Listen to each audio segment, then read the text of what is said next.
Salut, bienvenue dans Trajectoire pour un épisode un peu spécial où on part à la rencontre de Shulia, qui fait partie de l'équipe IGM de l'Université de Lausanne, et avec elle, on va découvrir ce que c'est la biologie synthétique et leurs projets. Salut Shulia. Salut. Comment tu vas? Ça va et toi? Super. Je suis content de te rencontrer parce que tu vas nous parler un peu du projet que tu fais avec plein d'autres de tes camarades qui s'appelle IGM, où vous créez un projet de A à Z de biologie synthétique. J'aimerais bien en savoir un peu plus pour commencer et comprendre ce que vous faites, combien vous êtes. Alors IGM, c'est une compétition donc, de biologie synthétique, je crois que tu l'as dit. On est un groupe de 13 étudiants, dont 7 en bachelor en biologie et 5, ça fait pas 13 du coup, mais 6 autres en master en MLS. Et du coup, tous ensemble, on travaille sur un projet depuis février, mais le projet qu'on a actuellement, dont on vous parlera certainement par la suite, c'est pas du tout un projet c'est pas la première idée sur laquelle on a commencé à travailler dès le départ. En fait, au départ, en février, on a fait du brainstorming tous ensemble. Du coup, il y avait plein d'idées de toutes sortes, des en lien avec du kombucha, des en lien avec des espèces invasives, des en lien avec, les terres rares, par exemple, les crèmes solaires. Enfin, il y avait vraiment toutes sortes de choses. Et le processus de trouver l'idée, ça a duré de février jusqu'à juin, je dirais. Comment vous vous êtes retrouvés à travailler tous ensemble sur ce projet? Est-ce que tes camarades, c'est aussi des biologistes ou est-ce qu'il y a des gens d'autres facultés? Alors du coup, c'est tous des biologistes, mais c'est pas forcément un prérequis. On pourrait imaginer quelqu'un qui vienne, je sais pas, d'une branche en informatique ou même en lettres. C'est pas interdit dans les inscriptions, si jamais. Mais c'est vraiment du coup ouvert à tous. Et on s'est retrouvés là parce que, en tout cas pour le cas des bachelors, c'est un projet c'est un cours optionnel qui est proposé par la professeure Yolanda Sherly à l'Université de Lausanne. Et elle a mis ça en place il y a une dizaine d'années. Et les étudiants qui sont là, c'est des volontaires, on s'inscrit. On a des crédits en échange, mais c'est pas le cas de toutes les universités. Et voilà. Du coup, c'est un choix. Cours optionnel.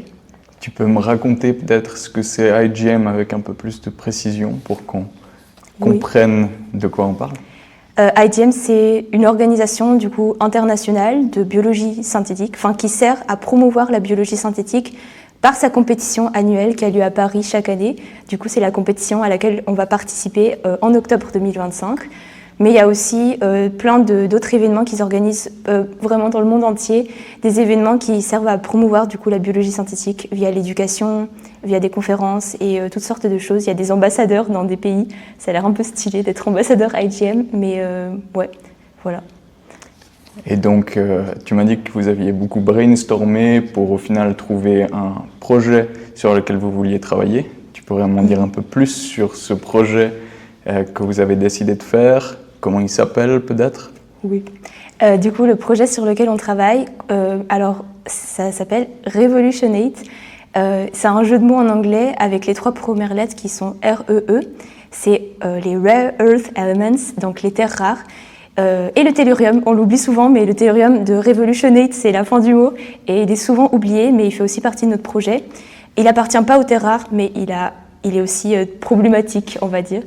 Et les terres rares, qu'est-ce que c'est? C'est des éléments qu'on retrouve dans tous les appareils électroniques, électriques du quotidien, mais pas que, parce qu'on pense souvent aux ordinateurs quand on dit ces mots-là, aux écouteurs, ordinateurs, j'ai déjà dit, le téléphone par exemple, mais il y a aussi les éoliennes, les batteries de voitures électriques et tout plein d'autres trucs du quotidien en fait, auxquels on ne pense pas. Et on travaille là-dessus parce que ces terres rares, elles sont très polluantes. Et du coup, on voulait essayer de résoudre ce problème avec la biologie synthétique. Très bien. Est-ce que tu peux me dire, du coup, quel serait le but de ce projet? Ça serait de créer un outil qui permet de réduire la présence de ces terres rares ou de les recycler, peut-être?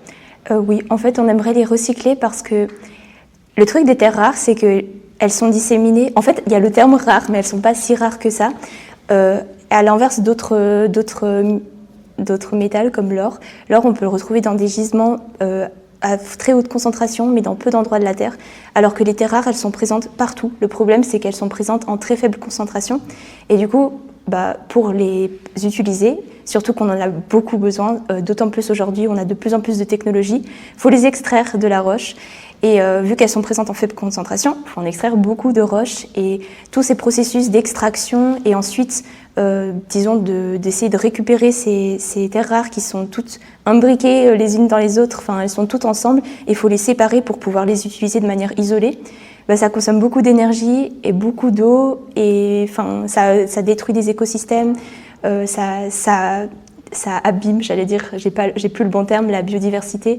Et tout ça, ça met en péril plein d'endroits.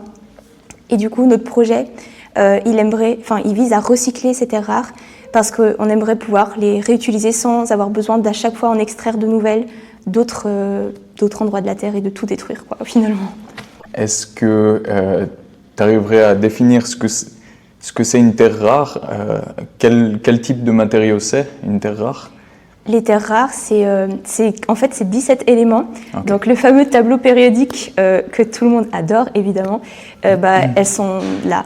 Et ces terres rares, il y en a donc 17, donc 15 des lanthanides. Dans le tableau périodique, c'est les deux fameuses lignes où on pense qu'elles servent jamais à rien. Elles sont là et elles sont très partout, en fait. Et du coup, il y a ces 15 lanthanides plus deux autres. Et ces terres rares, en fait, elles ont des propriétés qui sont particulières. Elles ont toutes des propriétés similaires. Magnétiques, électroniques, et c'est pour ça qu'on les utilise dans nos appareils, en fait, finalement. Voilà. Ok. Est-ce que il y en a une sur laquelle vous vous concentrez plus que les autres? Oui. Parce que j'imagine que vous ne pouvez pas vraiment travailler sur les 17 éléments en même temps, et que vous concentrez votre travail sur une en particulier. Alors, même pas une, mais 6. Ok, très bien. Mais c'est chaud quand même. Franchement, 6, c'est beaucoup. Mais du coup, oui, on se concentre sur 6 terres rares. Le gadolinium, l'anthanide, cérium, attendez, j'ai un blanc, dysprosium, praséodyme, et il m'en manque un, je crois. C'est pas grave. Ça fait beaucoup de noms, mais ouais. Comme ça, c'est un peu plus concret de quoi on parle, même si d'une certaine manière, c'est pas des éléments qu'on connaît. Est-ce qu'il y a un objet du quotidien qu'on utilise beaucoup qui en contient énormément? Alors, l'élément, je dirais, dans les objets, je disais, il y en a vraiment partout, mais l'objet qui en contient le plus, je dirais que c'est les aimants. Ça parle pas trop aux gens parce qu'on se balade pas avec un aimant dans son sac à tenter d'aimanter tout et n'importe quoi, mais dans les aimants, les aimants, on les retrouve dans plein de composés électroniques parce que ça permet de générer de l'électricité, en particulier les aimants permanents, et on en retrouve ces éléments permanents, je crois dans les AirPods, mais je sais pas si je dis une bêtise, mais aussi dans les éoliennes par exemple, ou des batteries. Ouais, c'est pas dans le téléphone qu'on va retrouver le plus. C'est quoi les conséquences de l'utilisation de ces terres rares sur l'environnement? En quoi ça pollue? Est-ce que c'est un matériel toxique qu'on retrouve du coup dans les eaux, qu'on retrouve un peu partout? Alors en gros, tout à l'heure je disais que les terres rares, elles sont disséminées un peu partout à très faible concentration. Et donc évidemment, plus un pays est grand, plus il a de terres rares finalement, puisqu'elles sont disséminées un peu partout.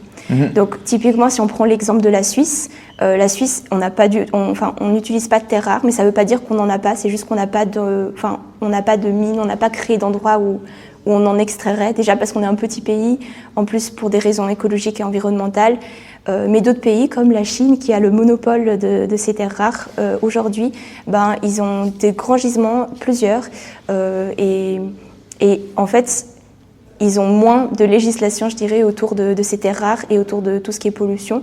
Je dis pas qu'ils en ont pas, mais c'est plus facile d'extraire là-bas que, je sais pas, dans d'autres pays en Europe par exemple.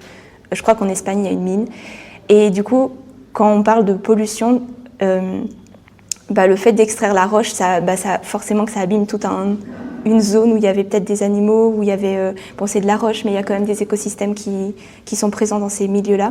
Et le fait donc il y a d'extraire, et il y a aussi le fait que les terres rares, en fait, dans la roche, elles sont présentes généralement sous forme oxydée. Et cette forme oxydée, elle n'est pas utile, il faut la dissoudre, et il faut dissoudre avec de l'acide. Et ça, c'est tout ce qui est raffinement. Donc il y a toute une industrie autour de ça qui permet de purifier en fait ces terres rares finalement. Et du coup, je disais de les séparer les unes des autres parce qu'elles sont on ne va pas trouver une roche qui contient que du cérium, par exemple. On va avoir une roche qui contient un peu de tout.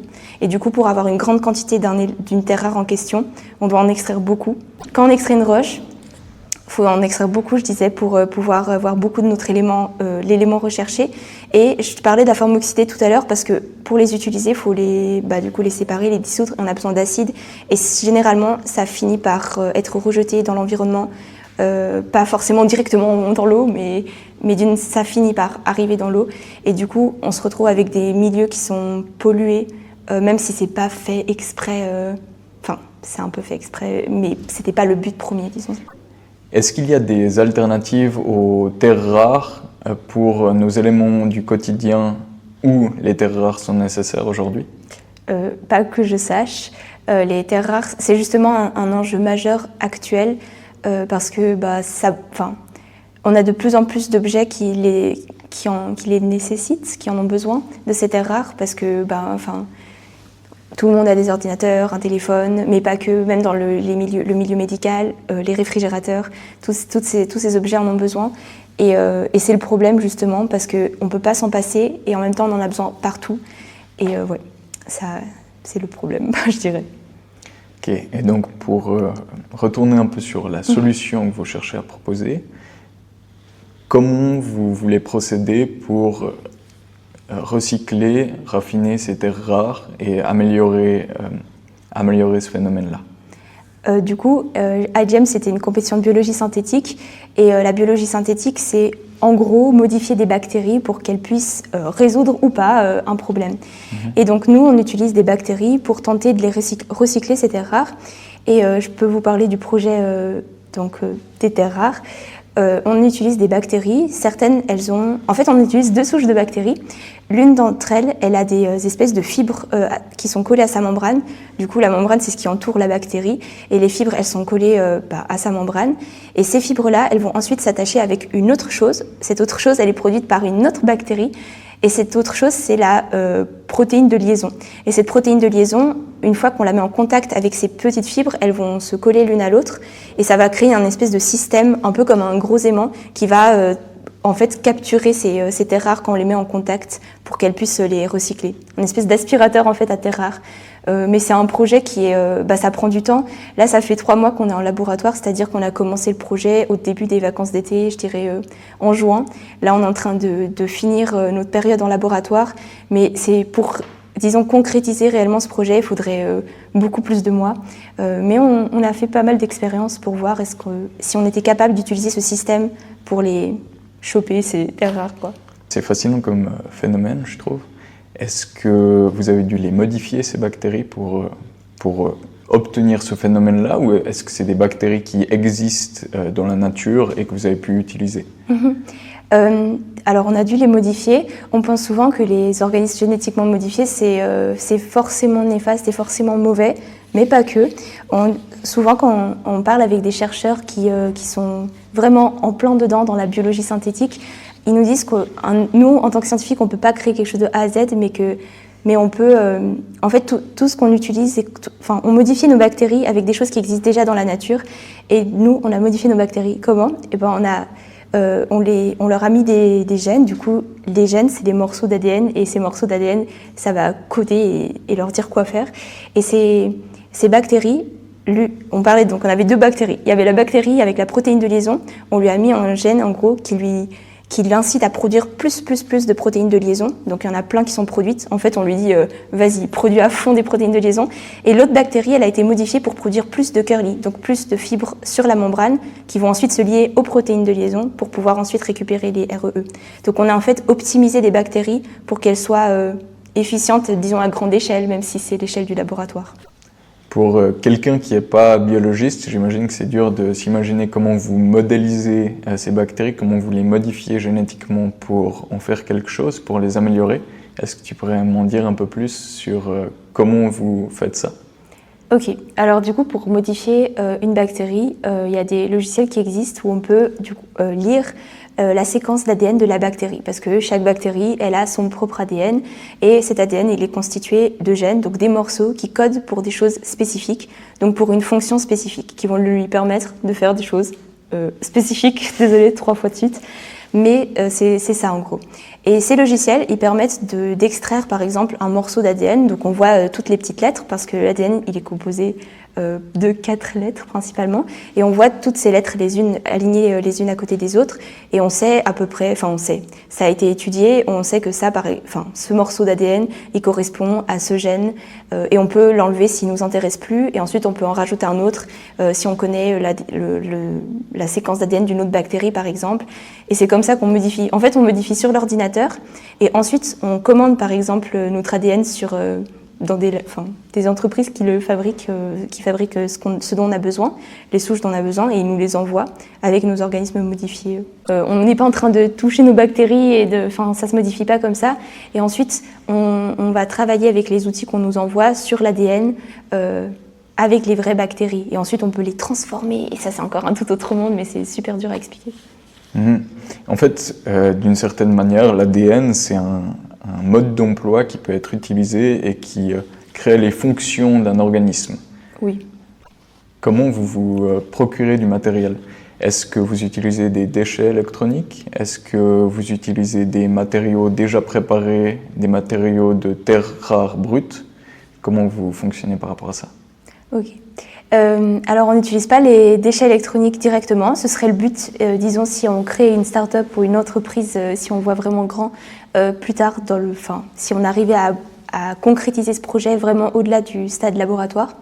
Là, en labo, c'est pas possible de travailler avec des déchets électroniques parce que, en fait, les terres rares, elles sont présentes dans nos appareils partout, c'est vrai, mais en très faible quantité. En même temps, elles sont omniprésentes et en même temps, elles sont présentes pas. Il n'y en a pas tant que ça en termes de poids. On ne peut pas s'imaginer 20 grammes de terres rares dans l'ordinateur, c'est peut-être trop. C'est trop. C'est pas ça. Donc déjà, si on travaille avec des déchets électroniques, il faudrait les détruire ensuite. C'est trop compliqué. En laboratoire, on travaille du coup dans les éprouvettes et pour ça, on va utiliser des terres rares à l'état brut. On s'est fait un peu avoir, je raconte ça ici, mais en gros, les terres rares qu'on utilise, c'est elles sont sous forme, on les a achetées en fait sous forme oxydée. Et donc, je disais tout à l'heure, dans la nature, on les retrouve généralement, pas tout le temps, mais généralement, sous forme oxydée. Et du coup, il y a plein d'entreprises qui doivent les extraire, etc., à l'aide d'acides, ou alors on les retrouve, c'était rare, dans des eaux qui sont déjà acides. Donc, ce qui s'est passé, c'est qu'on aurait pu déjà les acheter, disons, dissoutes, mais quand on les a achetées sous forme oxydée, on a dû passer par une étape du projet qui était à la base pas forcément nécessaire, c'était la dissolution de ces terres rares à l'aide d'acide, et ça a été une grande partie du projet qui, un peu inutile finalement, mais voilà. Est-ce que tu as quand même eu l'impression d'avoir appris quelque chose de cette étape-là? Est-ce que tu penses que ce procédé, d'avoir appris sur ce procédé, ça a quand même été utile? Je pense que, alors dans l'équipe, on ne travaille pas tous forcément sur chaque étape du projet parce que le projet est assez vaste, il a plein de directions différentes. Donc je n'étais pas forcément toujours présente pour ces étapes de dissolution de ces terres rares. Mais d'après ce que j'ai entendu dire, ça a réveillé des souvenirs de chimie de plein d'étudiants, donc pas mal finalement, je dirais. Comment elle est organisée votre équipe? Parce que j'imagine que sur les 13 personnes, vous ne faites pas tous la même chose. Exactement. On est divisé en 3 grandes équipes. Il y a la team Wet Lab, donc c'est les personnes qui vont travailler directement dans le laboratoire, faire les expériences, dissoudre les terres rares, utiliser donc les acides, toutes ces expériences. En fait, quand on imagine un scientifique, c'est Wet Lab. Mais il n'y a pas que ça, parce que dans l'imaginaire collectif, c'est vraiment le scientifique en blouse blanche qui est derrière ses éprouvettes, tout ça, c'est vraiment l'image que tout le monde a. Mais il y a d'autres équipes dans le projet, par exemple l'équipe Dry Lab. Et Dry Lab, c'est tout ce qui va utiliser l'ordinateur, le code, pour pouvoir modéliser, disons... dans notre cas, on a modélisé nos protéines, en fait, pour voir comment elles pouvaient interagir les unes avec les autres. Je laisserai du coup l'équipe Dry Lab vous en parler plus en détail, mais c'est une partie de la science qui est tout aussi importante parce que sans eux on ne peut pas avancer non plus, et ils sont souvent un peu oubliés parce qu'ils sont cachés derrière leur écran, mais ils sont quand même là. Et après ces 2 équipes, il y a la dernière équipe dont je fais principalement partie, c'était l'équipe que l'on appelle Human Practices et Outreach. Donc notre but c'était de contacter des experts ou des entreprises qui allaient pouvoir nous aiguiller sur notre projet, nous expliquer comment procéder s'aider. On a contacté pas mal d'entreprises aussi ou d'incubateurs à start-up pour voir comment développer notre projet au-delà de la compétition. Et la partie outreach, elle se consacre plutôt à promouvoir la biologie synthétique, ce qui est un des fondamentaux de la compétition de IGM. C'est un des prérequis, donc de promouvoir. On a fait tout plein d'événements, on a fait un jeu de cartes, on a codé un jeu. D'ailleurs, je fais la pub ici du coup, mais on sera présent au musée de la Main pendant 3 jours, le 20, 21 et 22 septembre. Donc si vous voulez passer nous voir, vous pouvez. Si la vidéo sort avant en fait, je suis pas sûre. Mais... Qu'est-ce que vous allez proposer au musée de la Main? Ce sera des ateliers, scientifiques pour tout public, principalement les enfants. Mais bon, je me dis que même les adultes, moi je serais trop contente d'aller pipeter. Mais il y a tout plein d'ateliers. On a des ateliers boîtes de pétri pour voir les différents micro-organismes qu'on peut retrouver un peu partout autour de nous. On a un atelier pour apprendre à pipeter, parce que même nous, quand on arrive en biologie à l'université, on nous apprend ça aussi. Et on trouvait que ça pouvait être sympa de pipeter, du jus de pomme et des trucs un peu fun comme ça. On a fait tout plein de posters avec notre équipe qui retrace notre projet en fait et les fondamentaux de la biologie synthétique. Qui, je crois qu'on l'a jamais défini, mais la biologie synthétique, c'est un mélange. Enfin, ça mélange les principes, les bases, les fondamentaux de la biologie, ainsi que des principes d'ingénierie. Et hop, bon, je pense que vous serez validés, mais voilà, comme ça vous avez la définition. Voilà. Très bien. Est-ce que tu es seule pour t'occuper de cet aspect de human practice? Ou est-ce que du coup vous êtes une petite équipe qui gère tout ça? On est une petite équipe qui gère tout ça. Parce qu'on est 4 ou 5. C'est vraiment super chouette. Je leur dis d'ailleurs beaucoup merci parce qu'on a eu plein d'idées, mais c'est vrai que plein d'idées, ça marche bien dans la tête d'une personne, mais elles ne peuvent pas se concrétiser si on n'est pas, s'il n'y a pas la main d'œuvre derrière, j'allais dire. Et c'était super chouette de pouvoir échanger parce que j'ai dit qu'on serait présent par exemple au musée de la Main, mais il y a tout plein d'autres ateliers qu'on a organisés et sans ces personnes-là, on n'aurait pas pu faire tout ça, quoi. C'est quoi les défis auxquels tu t'es confronté dans ce projet IGM? Je dirais que le principal défi, c'est le travail d'équipe.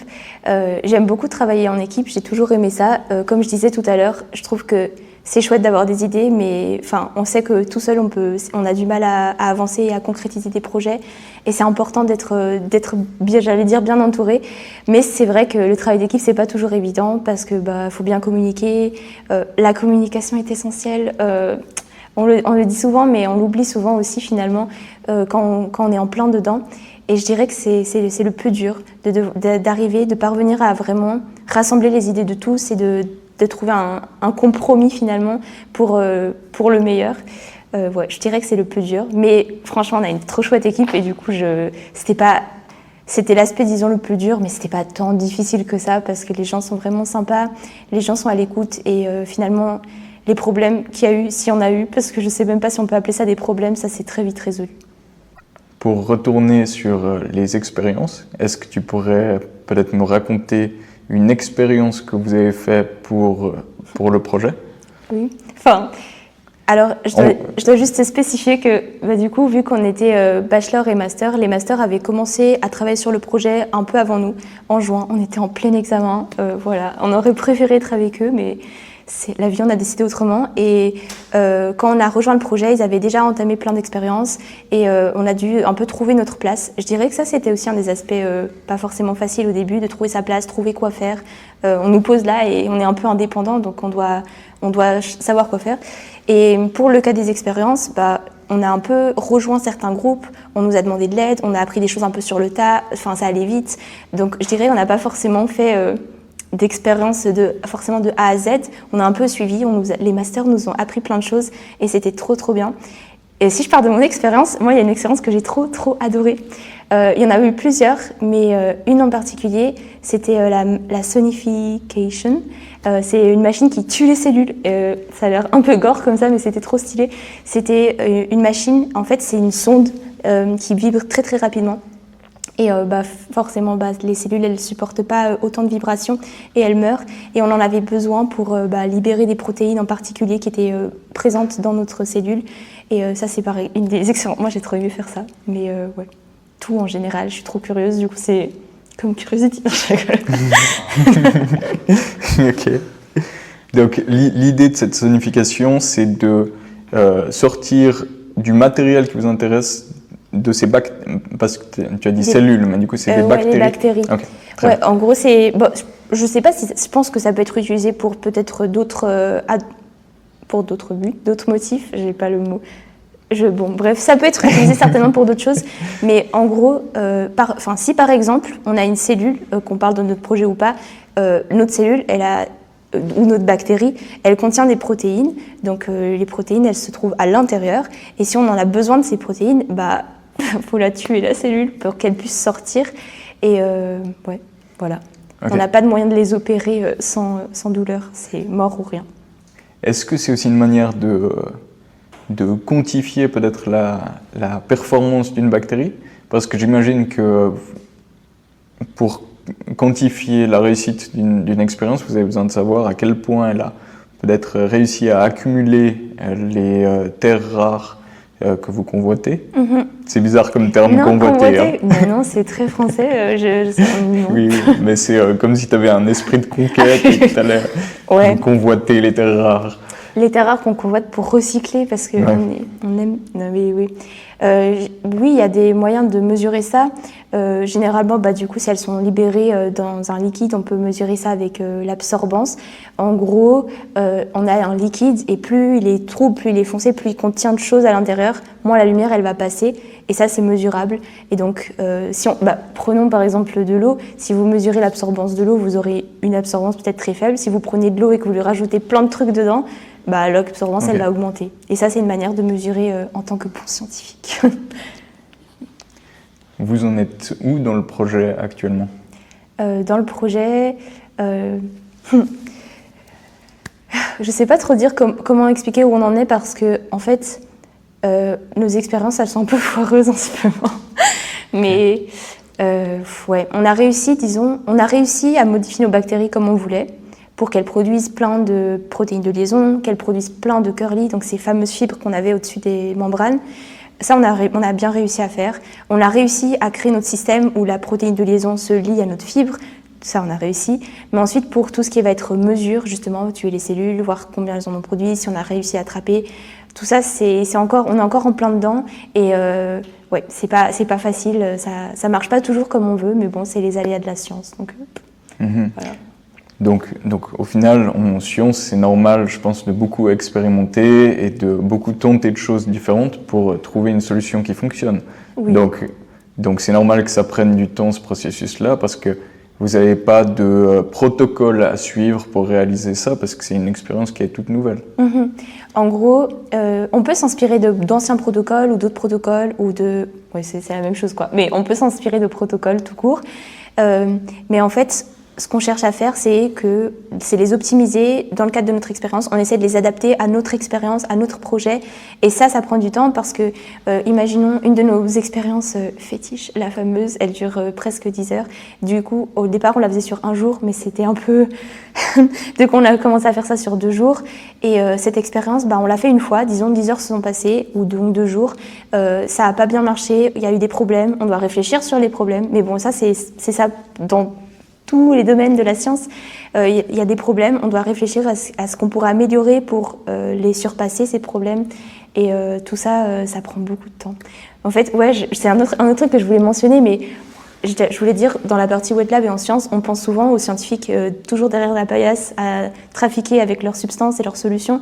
Mais je dirais que je m'en suis rendu compte moi-même durant le projet. Ça, c'est un tiers du projet, c'est un tiers, les 2 tiers, c'est réfléchir aux expériences, améliorer le protocole et faire de la recherche au préalable. Du coup, si votre projet se passe bien, si ça donne vraiment quelque chose de concret, est-ce que tu t'imaginerais faire de ce projet quelque chose de plus grand ? Tu m'as parlé de start-up avant. Est-ce que vous imaginez sérieusement cet aspect-là ? Est-ce que vous pensez que c'est possible d'en faire une start-up et quelque chose qui est vraiment appliqué aux terres rares de manière très concrète ? La start-up, au départ, c'était quelque chose qui était dans l'idée de presque tous. Il y a certaines personnes qui sont vraiment motivées à faire de ce projet une start-up par la suite. Je pense pas que que tout le monde sera partant, parce qu'une start-up, ça demande beaucoup de temps, ça demande un investissement assez grand, demande beaucoup d'argent, et c'est plein de paramètres à prendre en compte.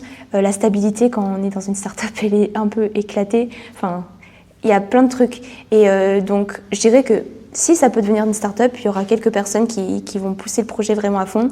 En particulier, la capitaine... Enfin, il y a 2 leaders dans l'équipe, et la leader qui s'appelle Emma Sarah Castelli, elle est vraiment déterminée à que ça devienne une start-up. Et je pense que ça peut être chouette comme expérience pour certains d'entre nous, mais pas tous. Donc on verra ce que l'avenir nous réserve. Ça demande beaucoup de motivation, je pense, de créer un projet aussi gros dans un autre cadre qu'un cadre universitaire. Donc j'imagine que ça ne motive pas tout le monde, mais c'est une belle idée, un beau projet. Franchement, moi personnellement, je sais que si... ça ne me dérangerait pas de faire partie de l'équipe, parce que je pense que c'est une bonne manière d'apprendre plein de choses. Moi, je dirais que c'est pas quelque chose qui me fait peur. J'aime trop travailler. Non, je suis passionnée parce que quand je fais des trucs, quand je suis passionnée par ce que je fais, je peux passer des heures là-dessus et je vois pas le temps passer, et c'est vraiment pas un problème. Mais je conçois que ce soit pas pour tout le monde, quoi. Est-ce que tu aurais un dernier message que tu as envie de partager avec les auditeurs sur IGM ou sur des gens qui auraient envie de participer à IGM ? Oui, absolument. Je ne sais pas à qui ce podcast est destiné, quel public. Si vous êtes des étudiants à l'Uni, foncez, parce que c'est trop bien, c'est une opportunité en or. Ça peut faire peur, parce que souvent quand on doit s'inscrire, on nous dit oui, vous allez travailler tout l'été. Mais franchement, c'est trop chouette, l'expérience, elle en vaut la peine. On a un voyage à Paris quand même, finalement, 1 semaine, fin octobre, et ça c'est super. Il y a des équipes du monde entier qui sont en compétition. On est 421 équipes cette année, donc c'est un truc de fou. Vous allez rencontrer plein de gens. Et que vous fassiez de la science finalement ou pas, vous trouverez votre place. Par exemple, les événements Outreach, vous n'avez pas besoin d'avoir fait 3 ans de biologie pour pouvoir vous y consacrer. Je sais pas, ça vaut la peine. Et puis pour les gens qui nous écoutent pas, les EGM, c'est pas que négatif. Il y a quand même des trucs super qui peuvent se faire avec. Alors oui, il faut bien sûr légiférer. Il faut des règles, des lois, parce que bien sûr que ça peut tourner mal, mais c'est pas une mauvaise chose en soi. N'oubliez pas que la biologie synthétique, c'est principalement réutiliser des trucs qui existent déjà dans la nature finalement, et de les optimiser, de les rendre mieux, mais ça existe déjà. Et aussi, dernier message, la nature le fait déjà un peu toute seule des fois. Il y a des plantes qui transfèrent leur ADN à d'autres plantes. Enfin bref, ça se modifie tout seul. Voilà. Ouais, je pense que c'est dur à imaginer pour des gens qui font pas de génétique ou qui comprennent pas très bien comment l'ADN fonctionne, qu'on puisse modifier cet ADN, et ça doit être dérangeant, cet aspect-là. Ouais. Mais en soi, faire des organismes génétiquement modifiés, c'est pas réellement quelque chose qui pose problème ou qui est très particulier. Ouais, je pense que c'est difficile à concevoir. En plus, on entend souvent parler des choses qui ont mal tourné finalement, alors qu'on pourrait imaginer parler de tous les aspects positifs, parce qu'il en existe. Si on prend par exemple en compte les projets les projets présentés à la compétition IGM, qui sont de diverses catégories, que ce soit écologie, espèces invasives, espace, nutrition, ou enfin bref, il y a plein de trucs. Et je pense que c'est un truc qui a du mal que les gens ont du mal à comprendre, enfin pas à comprendre, mais à saisir, ou alors ils en ont peur, parce que c'est des choses qu'on ne comprend pas. Même nous, quand on modifie de l'ADN, c'est souvent des solutions transparentes. J'allais dire, on sait ce qu'on fait, mais on ne le voit pas. Et quand on ne voit pas quelque chose, c'est difficile de mettre un mot dessus, de se sentir en confiance. Ouais. Ce qui est particulier avec les OGM, c'est qu'on peut les modifier de manière bénéficiaire pour le monde, mais on peut aussi les utiliser comme des armes. Et c'est peut-être aussi pour ça que les gens ont du mal avec les organismes génétiquement modifiés, donc aussi des bactéries synthétiques, et que ça peut faire peur. Parce qu'en soi, on peut s'imaginer, par exemple, que des gens utilisent ces compétences-là pour créer un virus qui est vraiment mortel et qui est vraiment dangereux pour les gens. Et c'est pour ça que, comme tu l'as si bien dit, il faut que ce soit des choses qui sont très bien régulées et faire très attention à l'accessibilité de ces outils-là. Oui. Je pense que de toute façon, je saurais, par essence, l'humain n'est pas toujours bon. Enfin, il y a plein de preuves au cours de l'histoire qui le montrent. Je dirais comme dans toute chose, il y a du bon et du mauvais. Et je pense que si on vivait dans l'optique si on devait faire attention à tout, quand on vit juste pour être tout le temps dans le bon et toujours éviter le mauvais, on perdrait toutes ces belles choses finalement. Enfin, ce que je veux dire par là, c'est que si la raison de ne pas utiliser des OGM pour des bonnes causes, par exemple recycler les terres rares, mais il y a d'autres causes. L'unique raison, c'est juste la peur, par exemple, de potentielles armes ou de virus, par exemple, qui pourraient décimer la population, je sais pas. Je suis d'accord avec toi, ouais. Je pense qu'il ne faut pas vivre dans la peur et que n'importe quel outil peut être utilisé comme une arme. Ouais, c'est ça que je voulais dire, c'est que tout peut être une arme. On prend une gourde, on la remplit d'eau, on assomme quelqu'un au mauvais endroit et c'est bon, il meurt. Et puis on va interdire de boire de l'eau dans les gourdes. Il y a plein de choses comme ça où on se dit, il faut des lois, il faut réguler, et ça c'est important. Je pense que c'est pour ça qu'il y a il y a des comités qui en discutent, etc. Et c'est important. Je prône loin de là la biologie synthétique, par exemple, juste comme ça, sans régulation. Non, mais de là à tout interdire, je pense qu'il faut un juste milieu. Ouais. Est-ce que vous sensibilisez à ces sujets-là dans vos ateliers? Dans le sens, est-ce que vous expliquez un peu mieux ce que c'est la biologie synthétique, les organismes génétiquement modifiés, pour que les gens soient justement en accord avec ça et comprennent réellement l'utilité? Oui, c'est un des buts, je dirais même, de la compétition. En fait, IGM, ce qu'ils veulent, c'est de promouvoir justement la biologie synthétique pour montrer les aspects, les bons aspects, disons, qui peuvent en découler. Et dans la partie outreach, communication, éducation, en fait, c'est une partie où IGM, en gros, nous demande plus ou moins de promouvoir et disons, d'éduquer la population, le public, en fait, le grand public sur cet aspect-là de la biologie, sur cet aspect-là. Et dans nos ateliers, on en a fait plusieurs destinés à des enfants de 9 ans. On va en faire un, on parlait de l'hôpital, non, du musée de la main. On va en faire un également à l'hôpital. On voulait en faire un pour des étudiants au gymnase, et on veut leur montrer justement ces aspects-là, et c'est quelque chose dont on va parler. Mais par exemple, dans nos ateliers, peut-être pas ceux destinés aux enfants de 9 ans, mais ceux par exemple destinés aux gymnasiens, on pense qu'ils sont en âge de comprendre les risques aussi qui peuvent découler des OGM, et donc on va leur montrer les bons comme les mauvais aspects pour qu'ils aient un avis nuancé sur la question, et pas quelque chose de trop noir ou blanc, quoi. Qui puissent être critiques eux-mêmes sur le sujet et qu'ils le comprennent cette manière. Toutes les autres équipes qui participent aussi à IGM et qui seront à Paris, elles travaillent sur d'autres projets. Est-ce que vous avez entendu un peu parler de leurs projets, de ce qu'ils font? Est-ce que vous communiquez avec ces autres équipes ou c'est pas le cas? Alors, j'ai un peu honte, non, je rigole, mais en Suisse, il y a, pour dire qu'on est un pays pas si grand que ça, on a quand même 6 équipes qui participent à IGM. Il y a l'EPFL, l'Université de Lausanne, les 2 universités qu'il y a à Zurich, dont l'ETH, et une université à Bâle, et il y a un gymnase, parce que les gymnases ou les lycées, pour nos écouteurs non suisses, vaudois, donc ces gymnases, il y a des étudiants qui peuvent participer, et il y a l'école privée du Roset, le Roset, qui participe. Et on va les rencontrer dans 2 jours en fait, donc tout prochainement, puisque vous n'avez certainement pas de date en écoutant le podcast, mais on va les rencontrer tout prochainement pour pouvoir se rencontrer, pouvoir discuter de nos projets respectifs.